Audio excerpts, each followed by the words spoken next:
Welcome, and thank you for joining me for another episode of Sexual Assault Survivor Stories, the SASS podcast, coming to you from the Podblog studio in St. George, Utah, and produced by Markel Training and Consulting, LLC. I'm your host, Dave Markel.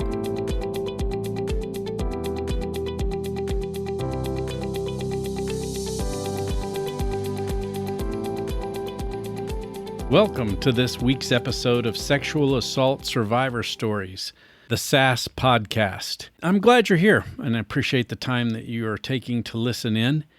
Before we get into my interview with my guest this week, I want to give a quick shout out to the investigators of the Baltimore Police Department's Special Investigations section. I had the privilege of spending 2 days with them this past week, providing some training on strategies for open-mindedness on sex assault investigations, as well as some trauma-informed interview principles and the neuroscience of trauma. So thank you to the department, as well as some special thanks that need to go to Michelle Molinaro, Natalie Amato, Detective Scott Suriano, who also trained with me and did a great job. Always good to see him. And also special thanks to Ann Munch, who gave me some great tips and ideas on where some of this training should be emphasized, as well as the DOJ team on training that helped provide this training also. Thank you very much, and I look forward to possibly coming back to Baltimore in the not-too-distant future. Today, our guest is another colleague and genuine friend of mine, a retired colonel from the Army National Guard, who I met when I was working for Criminal Investigative Division of the Army. His name is Tim Cocanaugher. He's a friend and a colleague, but he's also a partner of mine in training. And he gives a great auto bio in this interview introduction, so I won't waste any more time. I'll just get right to the discussion and let Tim tell you more about himself. Tim Cocanaugher, hey, thanks for joining us on the SASS podcast. It's really good to have you. Yeah, thanks, Dave. Thanks for asking. Glad to be here. And for my listeners, just to kind of give you some background, Tim is a good friend of mine, but we're also work colleagues. We've worked together, we've trained together. And so I just would like to have you take a few minutes, Tim, and tell our listeners a little bit about yourself. Okay. I am a lifelong resident of Kentucky. That's where I am now. Most of my career, I'm an attorney. Most of my career has been as a prosecutor, a felony prosecutor. I did do private practice for a few years and was part-time prosecutor. Then I became, in Kentucky, we have what's called a Commonwealth's attorney, which would be in most states like a district attorney. And that was an elected position, and I was the elected official. And I had 4 counties in which we prosecuted all the felony cases in those 4 counties. I retired in 2013, and before I retired as a state prosecutor, I spent 34 years, or during that time,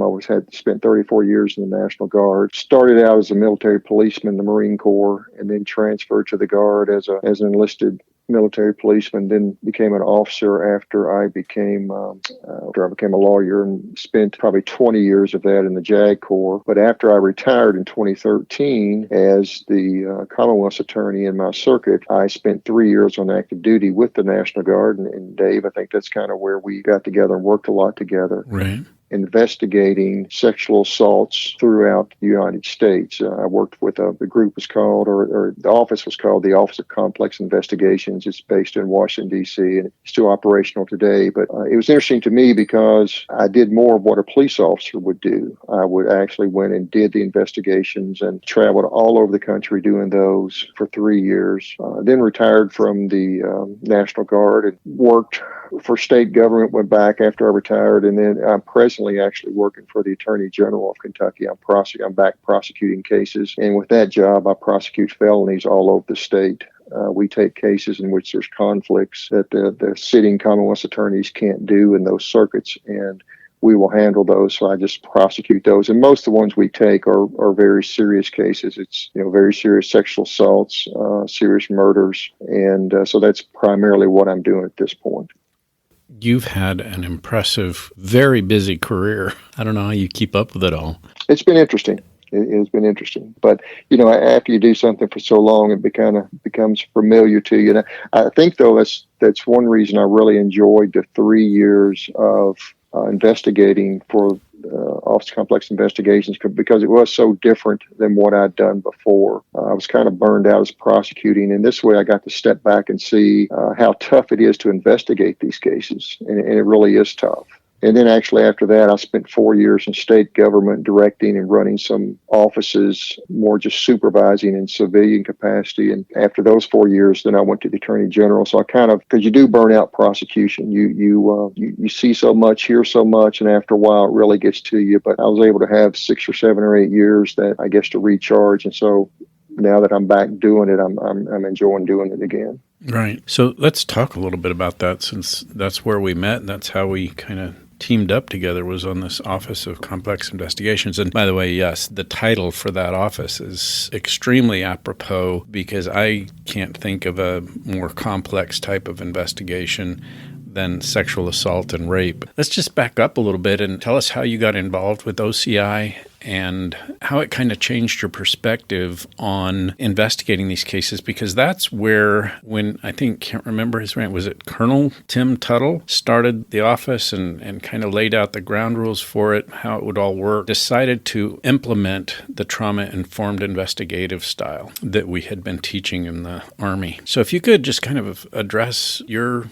approach to OCI, how that got started, and what your role in all of that was. Yeah, I guess, and I met you when I went through the training at Fort Leonard Wood for the OCI. My initial involvement was that, you're correct, that the National Guard, because of the issues with, rampant sexual assaults in the military and the Guard, and the victims were crying out that there did not seem to be any justice, and part of that was because of the way those complaints were handled. They were handled primarily that it was more victim blaming than really looking into the situation. And then, of course, you had commanders who might be one of their good buddies who was accused. And so there was just all kinds of issues about who was investigating and whether it was something that was legitimately being followed up or was just being kind of swept under the rug. And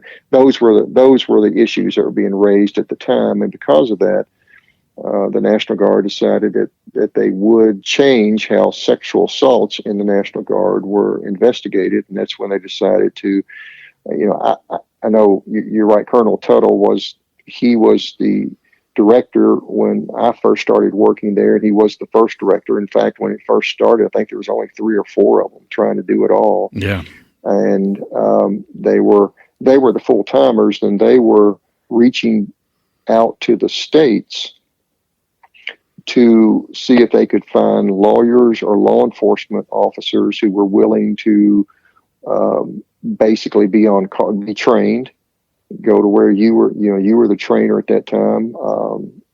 I guess you were called the highly qualified expert. You were one of our trainers. Correct. And they asked who was interested to go there, be trained. It was like a 2-week, almost 3-week training. Yeah, it was a 2-week and training. Then we were kind of on call when they needed us. They would contact. So we weren't full time, but we would be put on orders, let's say for 30 days or 60 days or something like that, to go do investigations and then, go back to our unit. So that sounded very interesting to me. In fact, it was, I had just come back from a 1-year deployment to Kosovo, and I was getting ready to retire as a Commonwealth attorney. And I thought, it just really seemed fascinating, especially since I had prosecuted so many sexual assault cases as a prosecutor. I was really looking at the knowledge I would obtain from the investigative standpoint. And that's exactly what it did. It gave me a whole new understanding and appreciation of these cases from the investigator standpoint. So that's awesome. Yeah, and I think, I don't know if you remember this or not, but I at that time, I guess I'd been a prosecutor 25 years or so when I went through the training. And you may not remember this, but I remember on the last day of it, I stood up and said, My only frustration with this training is that I didn't receive this 30 years ago. Yeah, I actually do remember that. Yeah. Yeah. I mean, it actually, for the few years I had left before I retired as a Commonwealth attorney, I was able to utilize the training that I received in the cases that I tried. I mean, I know the last case I actually had and tried in that circuit before I retired. Now, I've tried cases since now with working for the Attorney General, but my last case there was a sexual assault case, and I actually used a lot of the training that received there, and it was very successful. And I'm not sure I would have been successful had I not had that training of how to talk with the victim. It was a child victim, and how I was able to have her explain to the jury really what happened. And I was able to use the knowledge I gained from that training in that prosecution. So just from that standpoint alone, it was worth it. Yeah. And I know we've trained several times together since then, but how has being trauma informed both on the interview aspect as well as the idea of educing memory and things like that for purposes of court prosecution, how did that change your perspective on approaching these cases? The biggest change was listening to victims and not putting words in their mouth. And also setting aside any bias I might have. Mm-hmm. For example, before I took the training, and unfortunately this, the majority of sexual assaults, as you know, are not stranger rapes. The majority are people who know each other.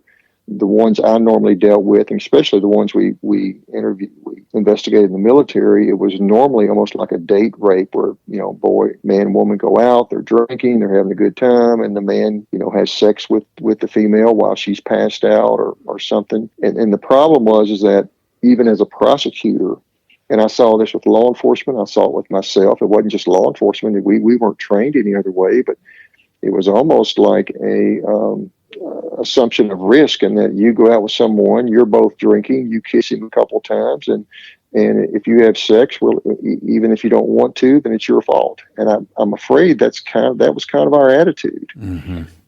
And the training just showed me that was wrong. That is just the wrong way to look at it. And so that was one big thing. But the other thing was, when the victim started talking, what I learned the best from your training was just keep my mouth shut. Let the victim talk. And even though they would go all over the place, they would never go in order, but they'd go all over the place. If you just let them talk, within an hour or two, you'd have the story. And so that was very helpful to me, because I had not done that in the past. Yeah, being trauma informed has really kind of changed the landscape of interviewing victims. Right, and the one other thing I just thought of, as you said that too, is the empathy part when you're talking with the victim. If you don't have the ability to show empathy, you're probably not going to be an effective interviewer for a sexual assault victim. Mm-hmm. And the problem is, if you look at the personalities, for example, lawyers, all we want to do is ask questions. We want to be in control. So it's very hard for lawyers not to just, want to rapid fire every question because we think we know where we need to take the victim. And that's the wrong way to think of it. Many law enforcement officers, they don't get into law enforcement to question sexual assault victims. And it's very difficult. Their personality there's nothing wrong with that. That's just their personality. Right, right. A lot of people become cops to catch the bad guys, and that's it. Right? Absolutely. And trying to show empathy is just not part of their skill set. And again, all of us are created differently. And I actually, my second or third year of supervising or investigating for OCI, I was the highest ranked guy there. And I went and trained many of our new investigators. So I'd go out with them. We would do interviews. We would train. And I would tell a few of them, this is not for you. After the first or second or third interview, I'd say, you know what, you need to be doing something else. They tried. They went to your training. They listened to it. They just didn't have the personality. They had no ability to show empathy. And again, we're all different. And so if you don't have the ability to do it, then let someone who does have that ability. One thing that we were told often when we went for OCI, when we did have good interviews with the victims, is that they felt like they were listened to. And when they had been interviewed by law enforcement or others in the past, they did not. They felt like they weren't believed. They felt like it was just a chore they had to do, and they were just going to do the report and throw it away. But they said, we really feel like you guys are listening to us. And that was, again, that's a big part of it from the standpoint of how you get the best information from a victim in sexual assault cases. I so agree with that. In fact, Tim, I can't tell you how many times victims have told myself and other trauma-informed interviewers that I know that being interviewed in that fashion is actually cathartic for them, and that they felt like they'd had a really good therapy session, even though the interviewer is not dispensing therapy. They're not telling the victim things they should do or work on or try this, try that. That's not part of the lane of an investigator. We're trying to ask questions to adduce as much information as we can about the sexual assault and the impacts of that sexual assault on their lives. But yet they come away from these feeling so much more empowered than they ever had telling their story before. I'm sure you encountered that more than once in handling these types of cases with OCI. Yeah, I'd like to give you one specific anecdote in particular, because I'll never forget this. It was our second or third interview that we did as a team, and there were three of us who were on this team, actually three males. That this was early on. We learned pretty quickly that's probably not the best way to do it, so we'd make sure we'd have females on the team after that. But at that point, again, it was just starting out. We were just kind of, filling out the best way to do it. But we went to a certain state, and it was, the victim was, I think, maybe in her 40s or so. And, we interviewed her and felt the interview went really well. I mean, we did what you guys trained us and seemed to get what we needed to get. And she seemed to appreciate the way we handled the interview. And then the next day, we were going to have a follow-up with her. But before she came in, her husband was there. Now, he had not been at the first interview. And so we look at each other like, well, and he said, I want to talk to you guys. It was like, uh-oh, we have no idea what's going on. Just the way he said it, we're like, oh, gosh. Yeah. And he came in, and he didn't want her in there. He said, I'm going to talk to you three all by myself, like we'd done something wrong. So he walks in the room, and he sits down. He said, I don't know what you all did with my wife yesterday, but he said, I just want to thank you. Because he said last night was the first night that she acted like she did before this happened. He said, I can't express to you all how the difference in her last night after you guys talked with her versus, before she did. And he said she seemed for the first time like she's her old self. And I just want to thank you all for whatever you did. And wow. We just kind of looked at you like, well, wow. I don't know.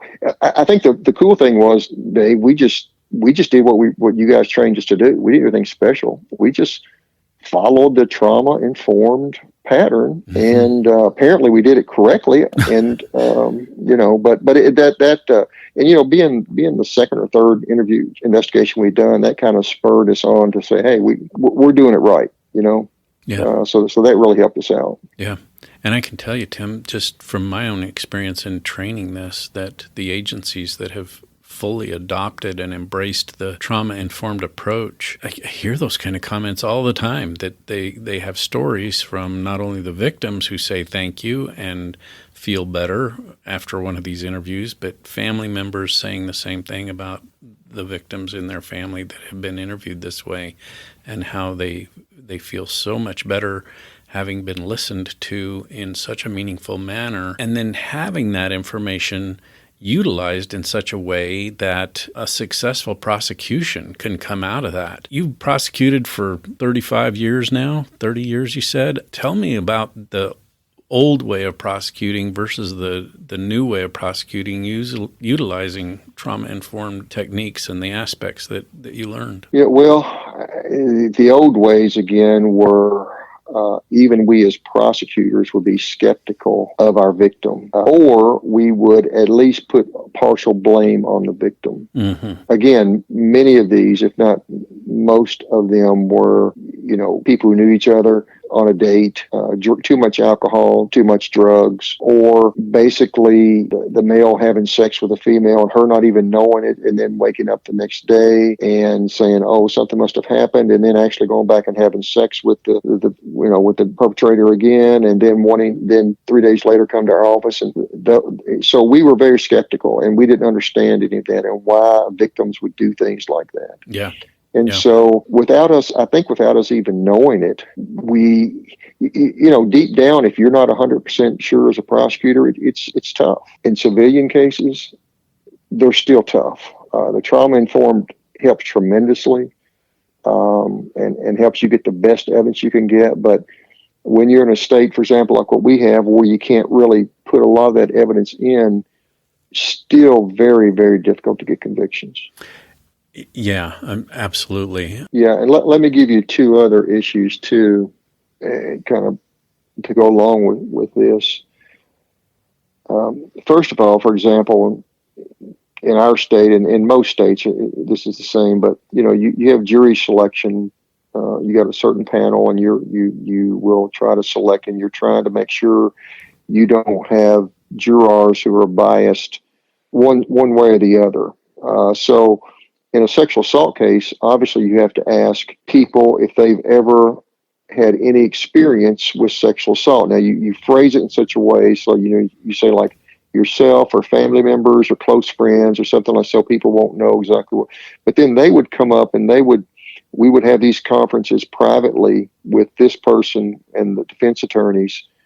And so in other words, if someone has had, if they've been sexually assaulted, if someone in their family has been sexually assaulted, if they've had anything to do with it, if they say yes, they can't sit on the jury. They have to be struck. Yeah. Okay.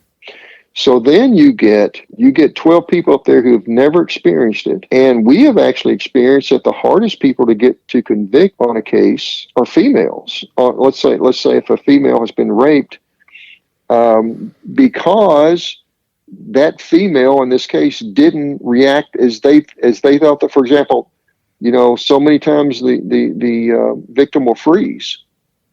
Mm-hmm. Well, someone who's never experienced that, especially a female, who would say maybe they've had the situation approach them and they've run or they've fought, and they'd say, "Well, why didn't she fight? Why didn't she run? Why didn't she scream?" Right. That's enough in their mind. And then you've got to do beyond a reasonable doubt. Well, in our state, you can't even explain, nobody can define that, defense or prosecution. So that means you've got 12 people with 12 different ideas of what beyond a reasonable doubt is. And for some people, beyond a reasonable doubt is they're not going to convict unless they actually was there and witnessed it. And we can't even talk about that in jury selection. So there's a lot of hurdles we have to get over, and the trauma informed is so important, because at least if it's done properly at the investigation stage, and that's where it has to start at the initial investigation, you've got at least a good shot with a jury. But if the initial interview is all messed up, you've almost got no chance. Yeah. Well, and I don't know Kentucky law, but I know that in Colorado, where I worked, it was not until about mid-career for me, probably in the early to mid-90s, that Colorado adopted a statute that allowed prior similars. One of the aspects of the trauma-informed investigative training is coming to understand that most perpetrators are serial perpetrators. And if you can't bring in prior similars of sexual assault, you're again up against a brick wall. Now, we can bring those in Kentucky, well, that's but they have one good part of it, of state law there. And they're very effective. In fact, the cases that we get good resolutions on without having to go to trial are ones where they know that we are going to be able to bring that up. And that's the other interesting thing is, if that's out there, once the jury hears that, that's all they kind of need. That's kind of like, oh, okay, oh, he's done it before, huh? Well, but if you don't have that, or you can't bring that up, and there are limitations to that. Sure.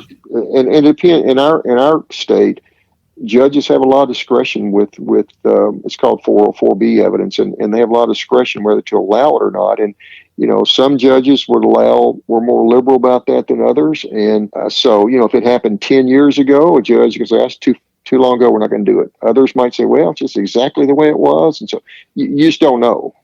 So, but no, that's actually one of the best tools we have if there is a prior offense by the same perpetrator. Does it have to be a conviction, or can it even be a report of sexual assault by the same person? No, it does not have to be a conviction. Right. Yeah, and that's the way it was in Colorado too. And those are helpful in those circumstances, like I said, because it's not uncommon to find that a perpetrator has multiple victims. So the more victims you can round up, the better it is to get a successful prosecution, the higher the chances are. Yeah, one thing that's really helping a lot presently that we didn't have when I first started prosecuting, because when I started, we still had a typewriter and didn't have a fax machine. So, you're dating us, Tim. I know, but with the advent, and this has just been within the last 10 years or so, but with cell phones, social media, and now with the fact that it's for some reason, even among the young people who use social media, it amazes me the things that I do investigations and the things they put on their social media, thinking that I guess once it's deleted, it's gone. I mean, as an old guy, you could trick me with that, but you would think these young people understand that no, it's never going to go away. Mm-hmm. And so they have changed the face of our sexual assault prosecutions. I recently had a trial in another county with the Attorney General's office, in which basically, it was 2 or 3 years of text between the perpetrator and the victim, and that sealed the deal. I mean, and we were able to actually just read.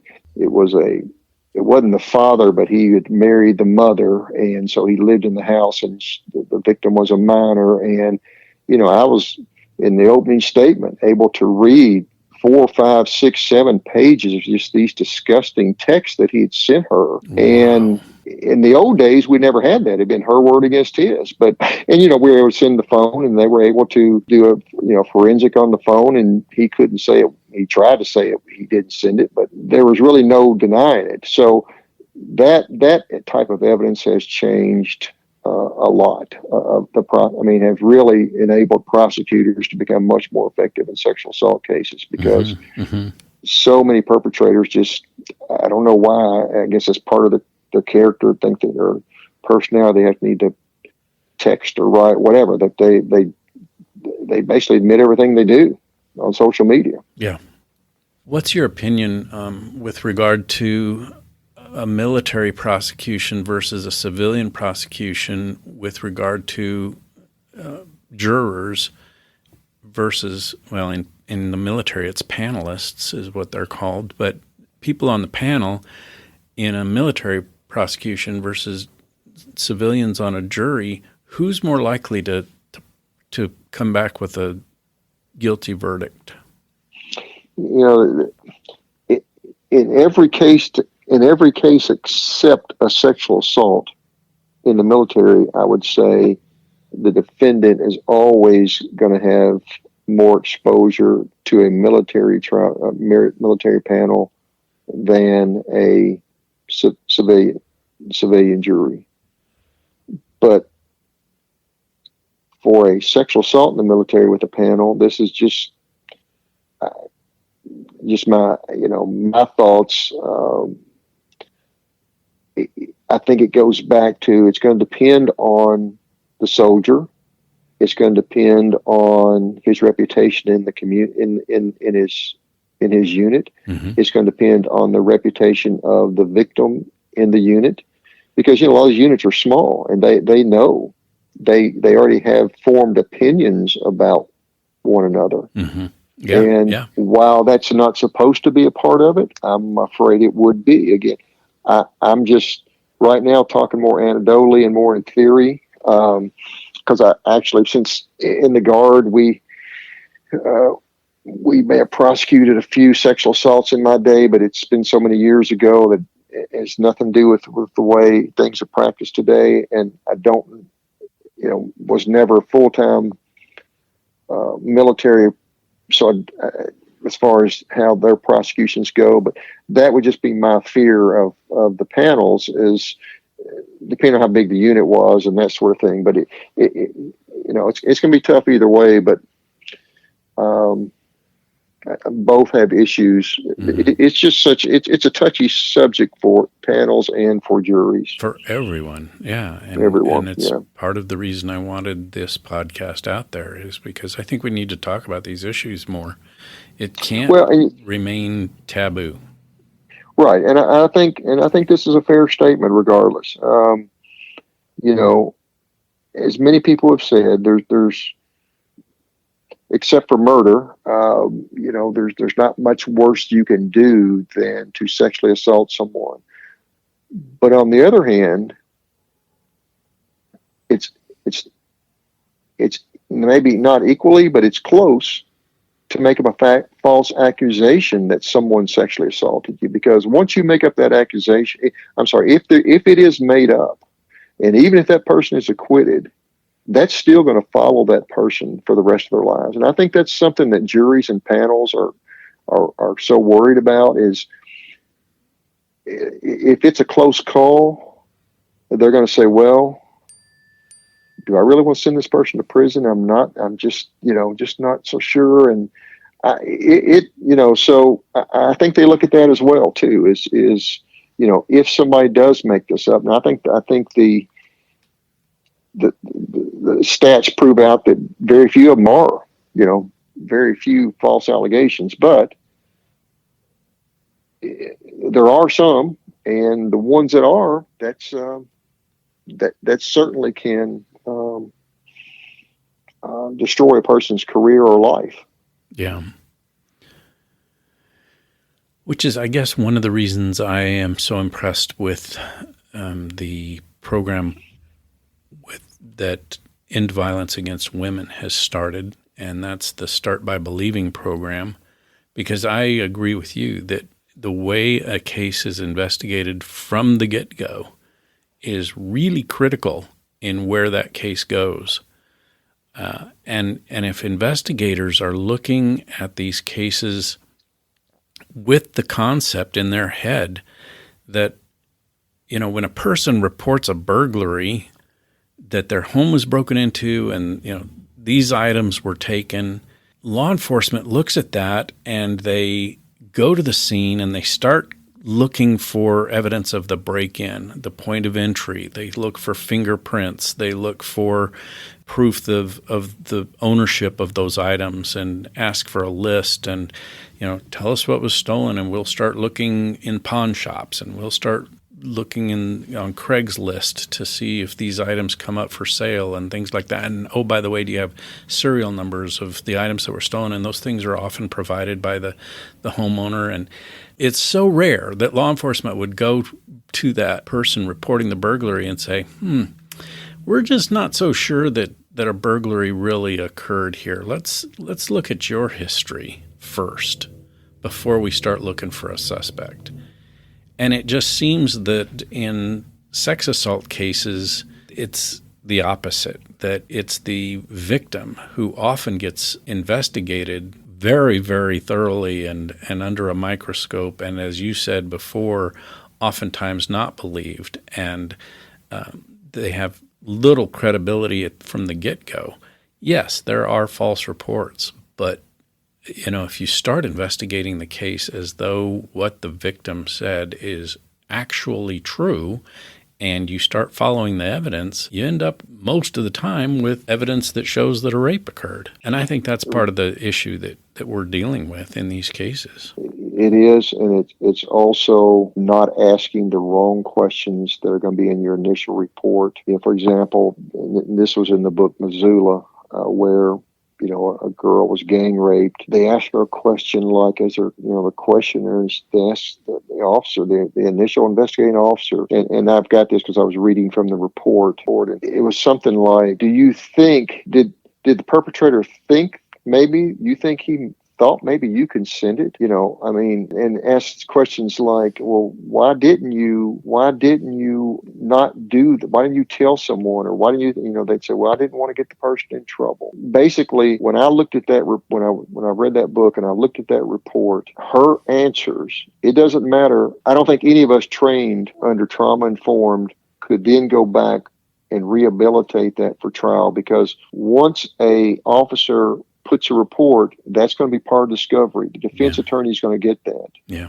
And when you've got statements in there from the victim, who's, you could tell, just from the whole thing that she could tell that they weren't believing her and they were kind of blaming her and trying to put words in her mouth. And when she says something like, well, I didn't want to get anybody in trouble, or yeah, I guess maybe they could have thought I was consented. Conviction's out the door. You're done.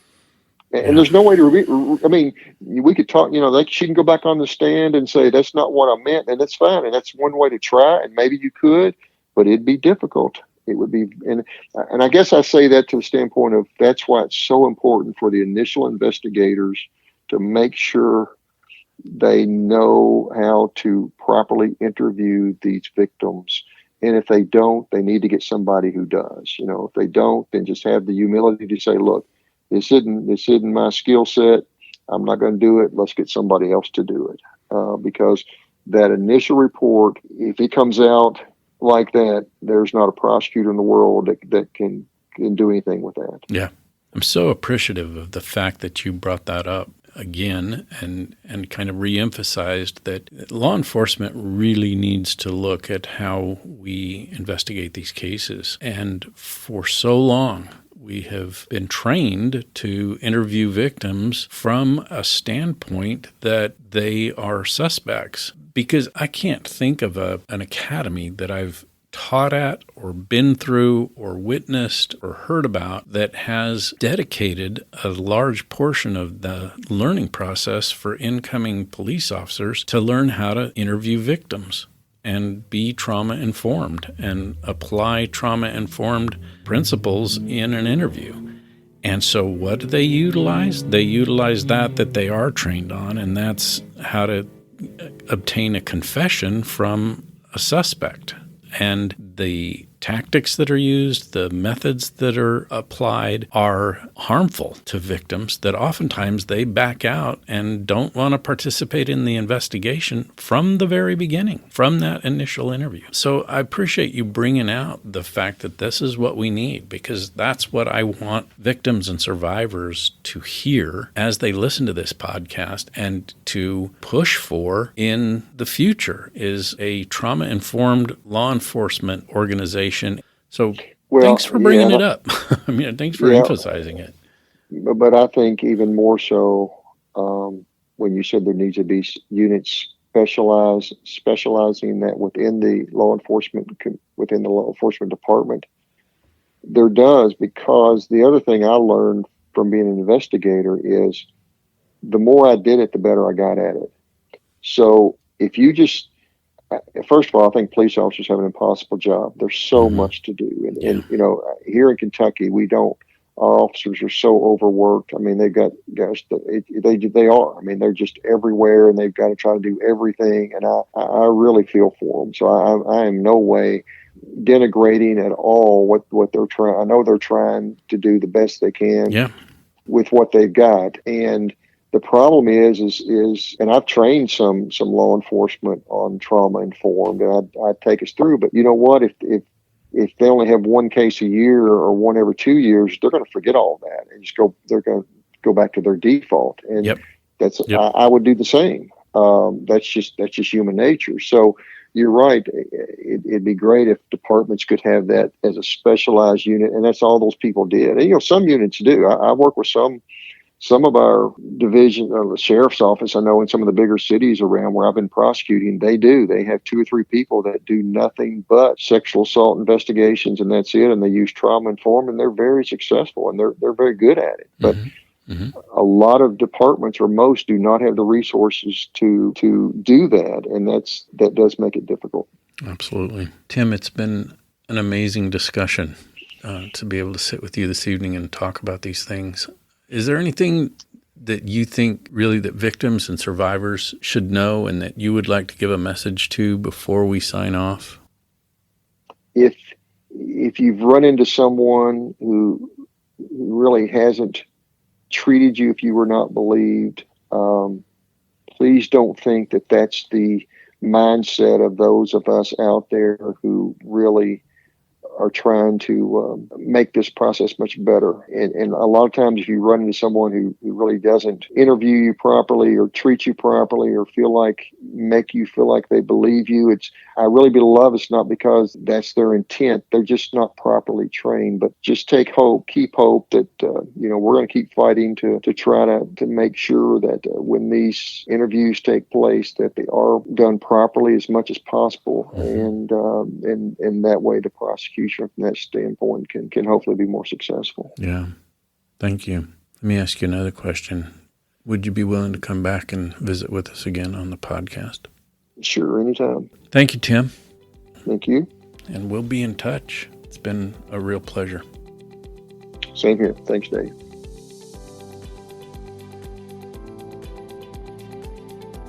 That does it for another episode of SASS. Thanks for listening. Listen to a new episode each week.